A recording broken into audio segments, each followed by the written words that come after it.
Ce livre, je l'ai intitulé Urgence, apprentissage, une nécessité pour l'industrie et une chance pour les jeunes. Alors chaque mot correspond en fait à un petit peu le message que j'ai voulu donner. Alors pourquoi urgence? Parce que j'ai vraiment le sentiment, et c'était dans mon travail qui vient de se terminer de directeur d'usine, vraiment le sentiment d'urgence, c'est qu'il y a beaucoup de gens qui partent à la retraite, il y a beaucoup de gens qui ont besoin d'être renouvelés.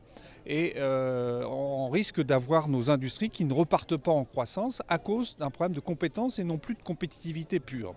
Donc c'est urgent de travailler cet aspect de compétences. Pour ça, il faut pouvoir recruter des gens compétents.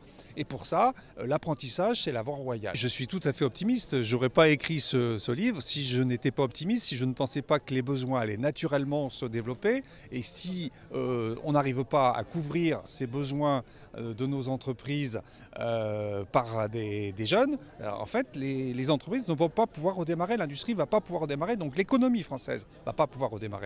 Donc comme je pense que ça va redémarrer, il faut qu'on traite le problème principal, c'est un problème de compétences. Les partenaires sont au titre de 3 principaux. Alors je parle des jeunes, mais je ne parle pas que des jeunes, parce que quand on me dit, oui les jeunes seraient peut-être motivés, mais c'est leurs parents qui disent, ouais il ne faut pas que tu ailles dans l'industrie, donc il y a les parents. Mais après on me dit, oui c'est les médias, oui bah, bien sûr, donc il y a les médias. Et après on me dit, oui mais c'est la faute de l'éducation nationale. Ouais, donc il y a aussi l'éducation nationale. Mais ça c'est le premier chapitre. Deuxième, c'est les entreprises qu'il faut convaincre sur le fait qu'ils arrêtent de se lamenter. Et puis le troisième, c'est les politiques, c'est les institutionnels qui doivent surtout éviter de faire des choses qui vont dans le mauvais sens et qui doivent faire des choses qui vont dans le bon sens. Alors je crois que la volonté, elle existe.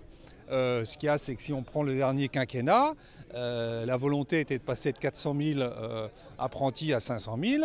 Et puis les 2 premières années, on a fait moins 8%. Donc, et à la fin du quinquennat, on finit à 400 000, c'est en gros comme au début. Donc ce qui est un peu décevant, faut savoir que, alors on parle toujours de l'Allemagne, on parle de la Suisse, on parle de l'Autriche qui en font 3 fois mieux que nous, mais récemment, moi j'ai aussi appris que l'Angleterre, entre 2010 et 2017, ils ont réussi à doubler le nombre d'apprentis. Ils étaient à 400 000, ils sont passés à 800 000.